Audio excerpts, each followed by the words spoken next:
keep you from falling off a cliff.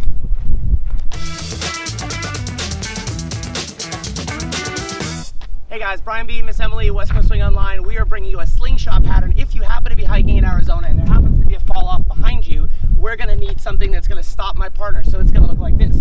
A 1, 2, 3, 4, 5, 6. So here's what's gonna go on. It's gonna look like a right side pass as we have someone passing behind the cameraman who's so nice to do this. We have 1, 2. I'm gonna reach in and catch on the side of my partner as I lean for 3. And we're just gonna keep walking this out as we redirect for count 4. We're gonna continue and bypass the anchor for 5, 6. We do that one more time. 1, 2, 3, 4, 5, 6. We can also do that with triples. It's gonna still run. Yeah. We can also do that with triples. 1, 2, 3, and 4, 5, and 6. But I like the safety of walking it out where I stop my partner from falling over and we continue to walk it out.